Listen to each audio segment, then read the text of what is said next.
आज का हमारा टॉपिक है loose smut of wheat disease.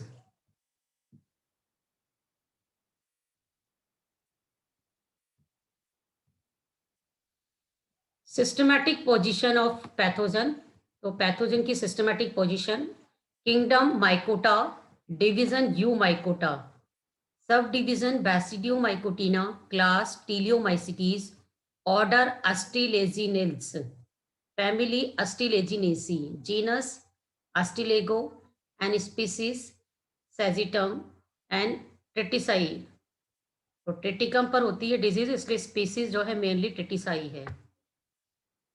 Loose smut of wheat disease, इसके सिम्टम्स देखिए। Introduction: this disease is very common and wide spread. तो ये डिजीज जनरली बहुत कॉमन है और लगभग सभी एरिया में पाई जाती है जहां पर भी व्हीट की क्रॉप ग्रो की जाती है। It causes great damage in the wheat growing tracts of India, particularly in Punjab, Uttar Pradesh and certain district of Madhya Pradesh. तो ये जहां पर भी इसकी ग्रो किया जाता है इस क्रॉप को, तो मैक्सिमम वहां पे सभी जगह इस डिजीज के कारण बहुत ज्यादा डैमेज होता है। Luthra 1953 reported that in India. तो इंडिया में सबसे पहले इस डिजीज को लूथरा साइंटिस्ट उन्होंने 1953 में रिपोर्ट किया था। Disease causes loss of over 50 million rupees annually. लगभग हर साल इस डिजीज की वजह से 50 मिलियन रुपीस तक का लॉस होता है। In Punjab the disease is called Kangiari. तो कैंगेरी डिजीज कहा जाता है। तो जनरली डिजीज के कुछ कॉमन नेम भी होते हैं, लोकल एरिया में अलग अलग डिजीज को प्रोनाउंस करते हैं लोग। Symptoms of loose smut disease: the smutted ear bear loose black powdery mass of smut spores instead of flowers। तो आप देखेंगे कि जनरली इसमें क्रॉप में आपने गेहूं की यदि बाली देखी हो, तो बाली में क्या होता है कि जो स्पोर्स होते हैं, उस सॉरी जो ग्रेन्स होते हैं, वो ग्रेन्स की जगह पर क्या बन जाते हैं, इस फंगस के स्पोर बन जाते हैं। और फंगस का स्पोर क्या होता है, उसको हम स्मट स्पोर कहते हैं। तो यहाँ पे जो फंगस है वो अस्टिलेगो है। तो अस्टिलेगो जो डिजीज कॉज करता है उसको हम स्मट कहते हैं। और यह क्या करता है, एक तरह की स्पोर बनाता है और इन स्पोर का बेसिकली जो कलर होता है वो ब्लैक होता है। तो पूरे के पूरे जो ग्रेन्स होते हैं वो पाउडरी मास में कन्वर्ट हो जाते हैं। यानी ग्रेन्स की जगह क्या बन जाते हैं, ब्लैक स्पोर्स का पाउडर बन जाता है। All the ovaries and the other flower parts, except the awn and rachis, are converted into masses of smut spore। यदि आप इसके प्लांट का फ्लावर पार्ट देखें, फ्लोरल पार्ट, तो उसमें सारे के सारे पार्ट जो होते हैं, उसकी रैकीज है, उसकी जो आन है, इसमें जो कांटे होते हैं, आपने अगर अभी दिखाएंगे आगे, और फ्लावर के जितने भी पार्ट्स है, सारे पार्ट्स, सबके सब पार्ट्स किसमें कन्वर्ट हो जाते हैं, स्मट स्पोर में कन्वर्ट हो जाते हैं। In the young spikelet before emergence each ovary has become a spore sac. तो यहाँ तक कि जो यंग स्पाइकलेट होती है उसमें आप देखेंगे कि जैसे ही उसमें से जो दूसरे पार्ट निकलते हैं तो वो भी धीरे धीरे इन्फेक्टेड होने लग जाते हैं। The spores of each spikelet are covered by a thin greyish or silvery membrane. तो ये जो स्पोर्स बनते हैं, ये स्पोर्स के चारों तरफ एक सिल्वरी मेम्ब्रेन बन जाती है। ये सिल्वरी मेम्ब्रेन इसको क्या करती है, कवर्ड कर लेती है। तो स्टार्टिंग में तो ये इसके द्वारा कवर्ड रहते हैं, बाद में बट क्या होता है, ये फट जाती है, रप्चर हो जाती है सिल्वरी मेम्ब्रेन। तो ये क्या हो जाते हैं, स्पोर्स बाहर आ जाते हैं। तो जितने भी स्पोर्स का ग्रुप बनता है ग्रेन्स के अंदर, उसके चारों तरफ एक सिल्वरी मेम्ब्रेन बन जाती है। The ear is generally completely destroyed except the awn and rachis। तो यदि आप इसकी इन्फ्लोरेंसेंस को देखेंगे तो गेहूं की उसमें आप देखेंगे आन और रैकिस को छोड़ के सारा का सारा जो पार्ट होता है वो पूरी तरह से डिस्ट्रॉय हो जाता है। When the wind blow, the spores are blown off and the bare rachis and central axis is left behind। तो आप देखेंगे जब बहुत तेज हवा चलती है तो उस समय क्या होता है कि जो इसकी सेंट्रल एक्सिस और रैकिस, इसको छोड़ के बाकी सारे पार्ट जो होते हैं उस पर से स्पोर जो होते हैं वो भी उड़ जाते हैं। सिर्फ हमको सिंपल ये एक्सिस ही दिखाई देती है, बैरन दिखाई देती है, उस पर कोई पार्ट नहीं दिखाई देता हमें। तो इसका कॉजिल ऑर्गेनिज्म है अस्टिलेगो टिटिसाई और होस्ट है टिटिकम वल्गैर या टिटिकम भी बोल सकते हैं। और ये जो डिजीज है जनरली इंटरनली सीड बोर्न है, यानी सीड के अंदर ही ये उत्पन्न होती है। और ये जो फंगस है इसका जो माइसीलियम होता है एक्चुअली वो डाइकैरियोटिक होता है। During flowering the inflorescence is still enclosed by the boot leaf. The hyphae enter into the ovary of flower. देखिए जब इसका इन्फ्लोरेसेंस, जब फ्लावरिंग होती है, जब इन्फ्लोरेसेंस पूरी तरह से बन चुका होता है और वो लीफ से बाहर आ जाता है, यानी माइसीलियम भी क्या है, धीरे धीरे बाहर आएगा इसका। अब ये जो इसके हाइफी होते हैं, यानी इस फंगस का जो प्लांट बॉडी होती है, आपको पता होगा फंजाई की प्लांट बॉडी क्या होती है, माइसीलिया। एक मिनट डायग्राम बताती हूँ, देखिए। तो फंजाई की जो प्लांट बॉडी होती है इसको हम माइसीलियम कहते हैं। तो आपने बीएससी फर्स्ट ईयर में पढ़ा होगा, ये जिस तरह से माइसीलियम क्या होता है, कई सारे फंगल हाइफी से बनता है, ये एक फंगल हाइफी है। अब कई सारे फंगल हाइफी क्या करें, एक दूसरे में ये इस तरह से उलझ जाए, एग्रीगेट हो जाए और ग्रुप बना ले, ऐसा नेटवर्क बना लेते हैं ये पूरा। ये एक सिंगल हाइफी को तो कहते हैं, ये तो एक सिंगल है फंगल हाइफी। बट कई सारे फंगल हाइफी जब एग्रीगेट्स हो जाए और एग्रीगेट होकर क्या बना ले, एक नेटवर्क बना ले, ये नेटवर्क को हम क्या कहते हैं, माइसीलियम कहते हैं। बट इसकी हर सेल जो होती है ना, डिपेंड करती है, आप पढ़ेंगे क्लास बेसिडियोमाइसिटीज में, दो तरह के माइसीलियम होते हैं। एक तो होता है मोनोकैरियोटिक, मोनोकैरियोटिक मतलब यानी हर सेल में सिंगल न्यूक्लियस होगा। दूसरा डाइकैरियोटिक होता है, डाइकैरियोटिक में क्या होगा, एक सेल के अंदर दो न्यूक्लियस होंगे। मैंने दोनों एक साथ बता दिए। तो दो तरह के माइसीलियम होते हैं, प्राइमरी एंड सेकेंडरी। तो प्राइमरी माइसीलियम जो जनरली होता है ना, वो बेसिडियोस्पोर के जर्मिनेशन से बनता है। और सेकेंडरी माइसीलियम जो होता है, ये प्राइमरी माइसीलियम के डाइकैरियोटाइजेशन से बनता है। डाइकैरियोटाइजेशन कैसे होगा, कोई भी दो प्राइमरी हाइफी, ये मान लो मैं एक प्राइमरी हाइफी शो कर रही हूँ यहाँ पर, एक दूसरे के कांटेक्ट में आ जाए। ये देखिए कांटेक्ट में आ गया दो प्राइमरी हाइफी, ये दो प्राइमरी हाइफी या दो प्राइमरी स्पोर कुछ भी एक दूसरे के कांटेक्ट में आ जाए और इनकी बीच की जो कॉमन वॉल है वो डिसॉल्व हो जाए, तो ये देख रहे हैं आप, इससे जो एक सेल बनेगी वो डाइकैरियोटिक हो जाएगी। ऐसे ये डिवाइड होती जाती है सेल और पूरा डाइकैरियोटाइजेशन हो जाता है। तो इसलिए इसकी लाइफ साइकिल में क्या होता है, ये बेसिडियोमाइसिटीज का मेंबर है। तो इसकी लाइफ साइकिल में दो तरह के माइसीलियम होते हैं, प्राइमरी माइसीलियम और सेकेंडरी माइसीलियम। प्राइमरी माइसीलियम कैसा होता है, ब्रांच्ड होगा, सेप्टेड होगा, सेप्टा प्रेजेंट है बीच में, और हर सेल मोनोकैरियोटिक होती है, यानी सिंगल न्यूक्लियस होता है। जबकि डाइकैरियोटिक सेम ब्रांच होगा, सेप्टेड होगा, बट हर सेल में कितने न्यूक्लियस होंगे, टू न्यूक्लियस होंगे, इसलिए इसको हम डाइकैरियोटिक कहते हैं। तो प्राइमरी माइसीलियम जो होता है बेसिडियोस्पोर के जर्मिनेशन से बनता है, जबकि सेकेंडरी माइसीलियम जो होता है ये दो प्राइमरी हाइफी के आपस में कांटेक्ट में आने से यहाँ पे डाइकैरियोटाइजेशन हो जाता है, इससे बनता है ये। तो ये होती है इसकी प्लांट बॉडी। अगर फंगस की प्लांट बॉडी की बात करें तो माइसीलिया होता है, और माइसीलिया किससे बनते हैं, फंगल हाइफी से। तो यही बताया कि जब हाइफी, अब यहाँ फ्लावर की बात करें, गेहूं का जो फ्लावर है उसकी जो ओवरी है, तो ये हाइफी क्या करता है, ओवरी के अंदर एंटर कर जाता है, फ्लावर की ओवरी के अंदर एंटर कर जाता है। और वहां पर एंटर करने के बाद ये हाइफी अब धीरे धीरे और ब्रांच होगा, सेप्टेट होगा और डेंस हो जाएगा। भाई स्टार्टिंग में तो मान लो ये एक फ्लावर है, फ्लावर की ये ओवरी है मान लो। अब यहाँ पर स्पोर यदि उड़ के आया मान लो, और ये स्पोर जर्मिनेट करेगा, तो इससे क्या बनेगा, इसका हाइफी बनेगा, और ये हाइफी ओवरी के अंदर एंटर कर जाएगा। ओवरी के अंदर एंटर करने के बाद क्या करेगा, यहाँ पे ब्रांच हो जाएगा, सेप्टेट हो जाएगा, और बार बार करते करते बहुत सारा हाइफी बना लेगा, तो यहाँ पे हाइफी का ग्रुप बन जाएगा। ये पूरा कवर्ड हो गया। तो ग्रेन के अंदर बहुत सारे हाइफी बन गए, देखो ये। तो ये तो ग्रेन था, इसकी ओवरी के अंदर दाना मतलब सीड बन रहा था इसका, लेकिन सीड के अंदर क्या बन गया, जाके इसका पूरा फंगल हाइफी बहुत सारे कलेक्ट हो गए और उसने माइसीलिया बना लिया अंदर जाके। तो हाइफी क्या क्या हो गया, डेंस मास बन गया अंदर। अब ये हाइफी धीरे धीरे कैसा हो जाता है, बाई न्यूक्लिएट हो जाता है। तो हाइफी में धीरे धीरे पहले एक बाई न्यूक्लिएट सेल बनती है, जैसे ये मैंने बताया बाई न्यूक्लिएट सेल बनी।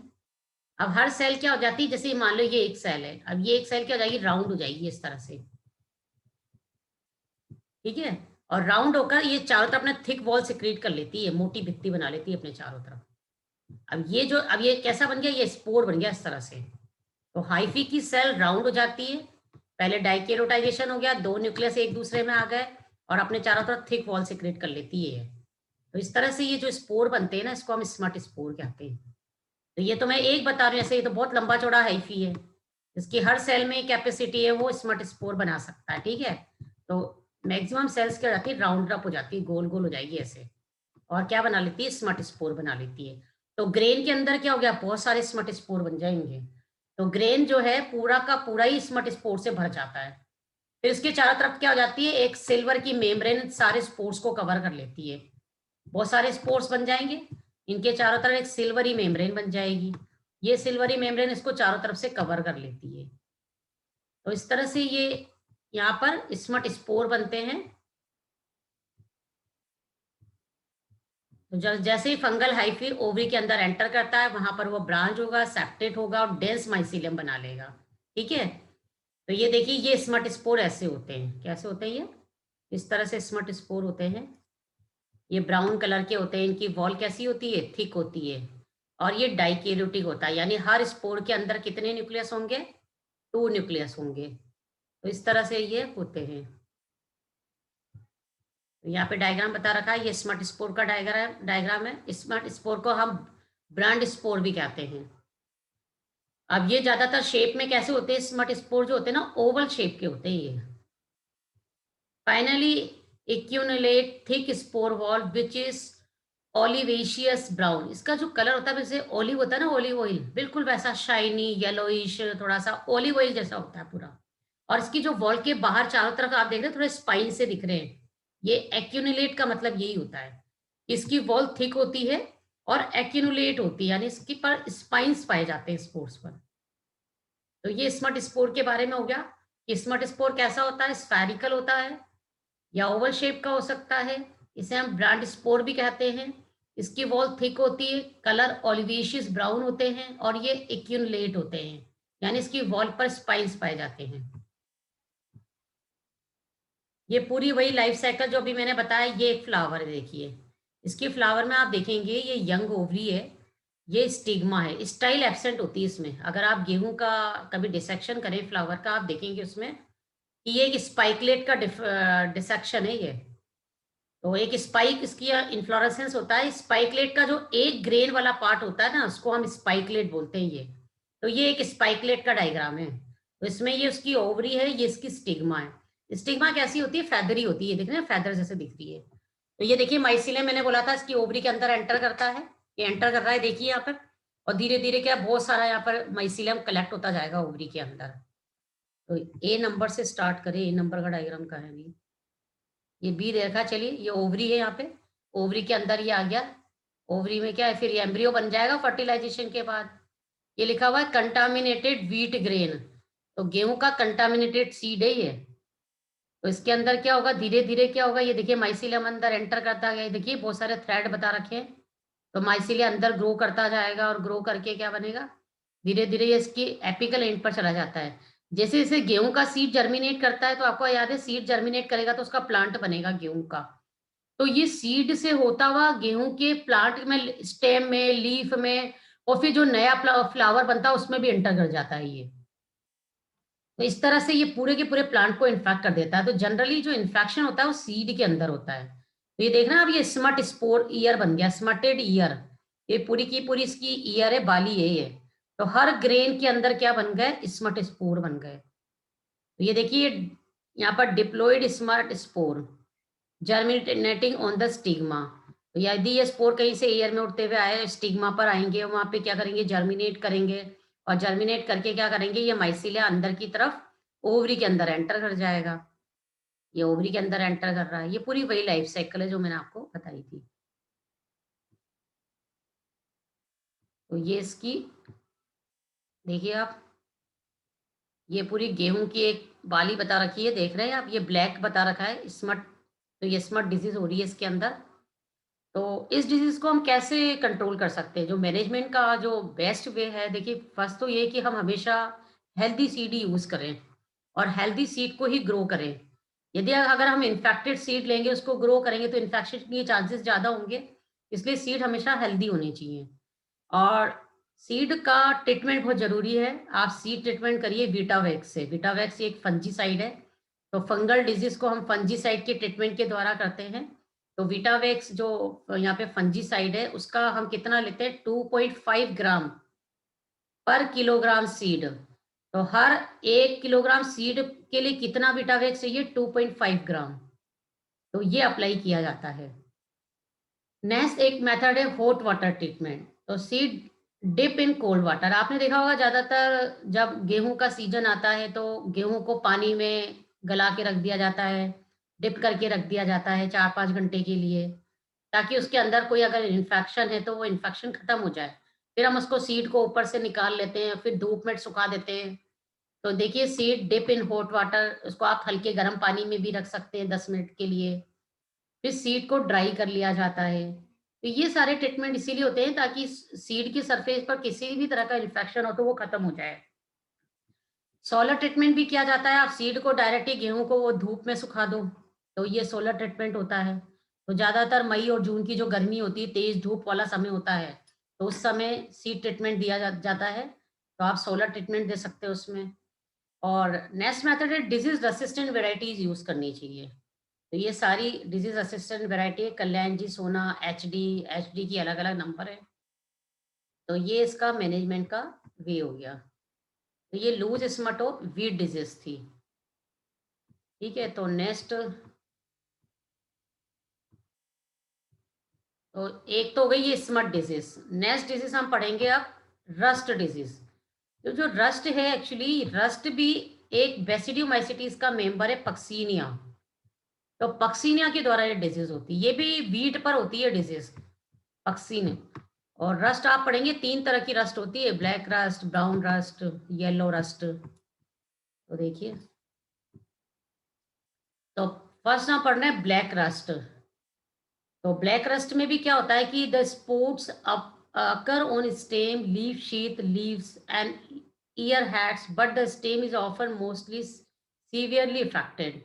तो इस डिजीज के सिम्टम आप ज्यादातर देखेंगे जो यहाँ पे जो वीट का स्टेम है और स्टेम के ऊपर लीफ शीट होती है, उसकी लीव्स होती है, उस पर जो ईयर्स बनती है, बालियाँ बनती है, उन सब पे इन्फेक्शन देखने को मिलता है।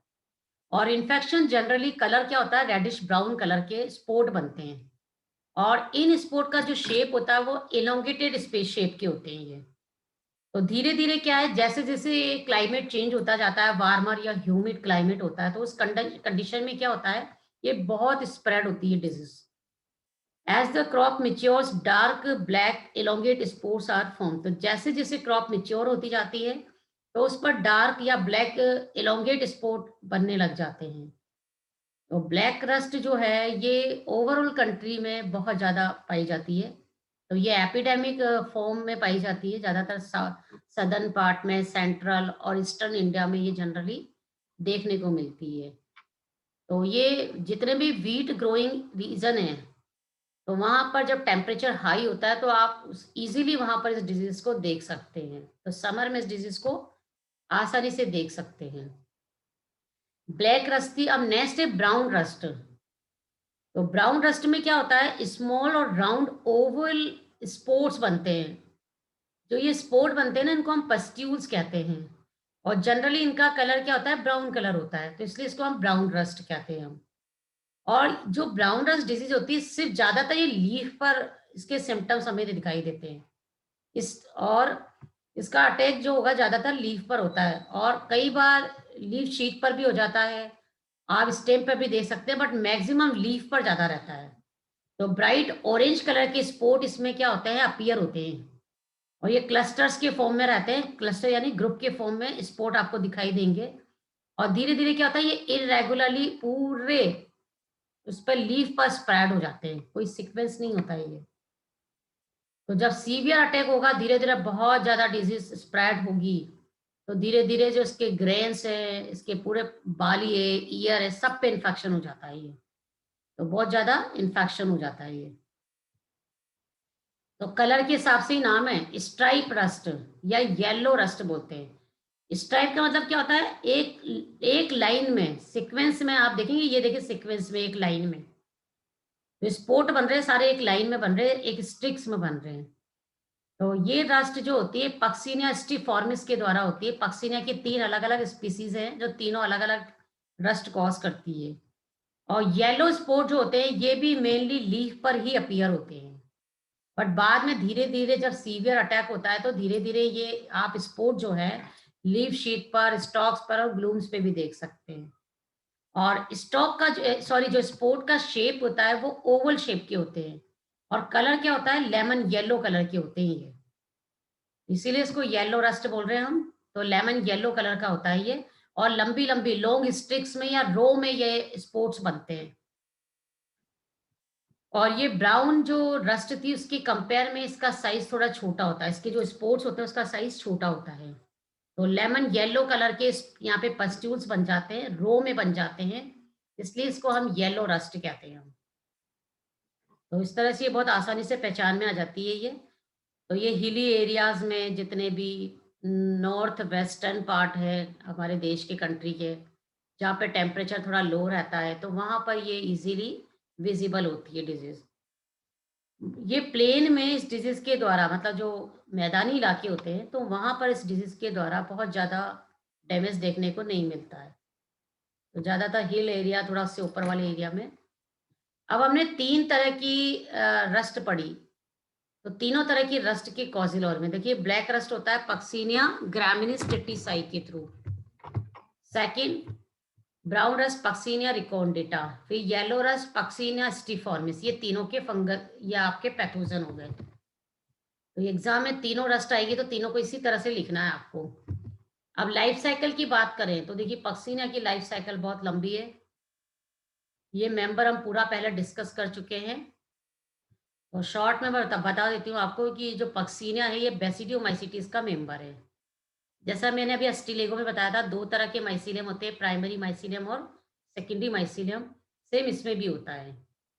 प्राइमरी माइसीलियम मोनोकैरोटिक होता है और सेकेंडरी माइसीलियम जो होता है वो डाइकैरोटिक होता है। सेम सारी चीज़ें इसमें ऐसा ही है। तो इसमें जो सबसे ज़्यादा इम्पोर्टेंट चीज़ है वो ये है कि इसकी लाइफ साइकिल पॉलीमॉर्फिक होती है। यानी इसकी लाइफ साइकिल में एक से ज़्यादा टाइप के स्पोर्स बनते हैं पक्सिनिया में। तो पक्सिनिया की लाइफ साइकिल में 5 टाइप के स्पोर्स बनते हैं। कौन-कौन से बनते हैं?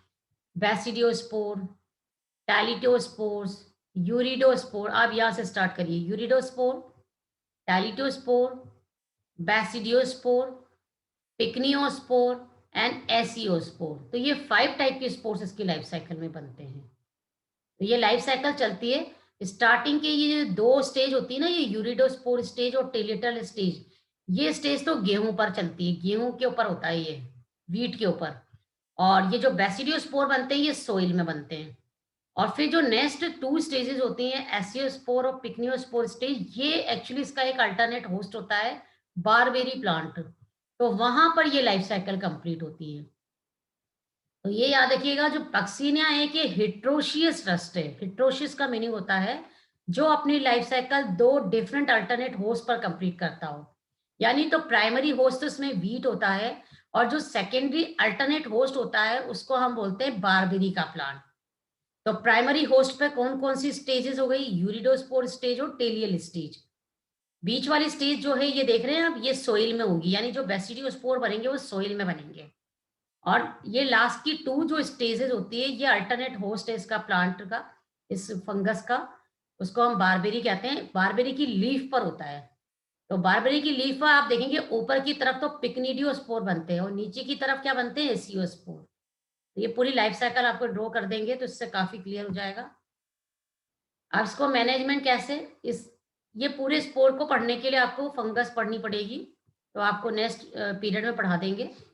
अब इस डिजीज़ को मैनेजमेंट का वही तरीका है कि आप जो वैरायटी यूज़ कर रहे हैं व्हीट की, पहली बात तो हेल्दी सीड होने चाहिए और लेट टाइम ग्रो करने से बचना चाहिए, थोड़ा-सा टाइम से पहले ग्रो करें।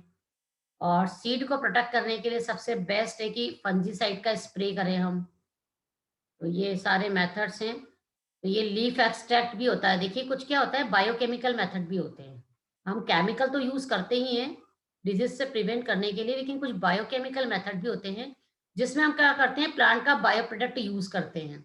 जैसे ये हिबिस्कस रोज़ा साइनेंसिस है, गुड़हल प्लांट है, इसकी लीफ का एक्सट्रैक्ट निकाल के उसका एक स्प्रे वो बना लेते हैं केमिकल, फोलियर स्प्रे बना लेते हैं और इसको फिर क्या करते हैं स्प्रे करते हैं। तो इससे क्या होता है इन्फेक्शन कम हो जाता है और क्रॉप को नुकसान नहीं होता एक्चुअली। केमिकल से तो नुकसान होता है बट इससे उसको ज़्यादा नुकसान नहीं होता है। तो आज हमने 3 तरह की रस्ट पढ़ ली और एक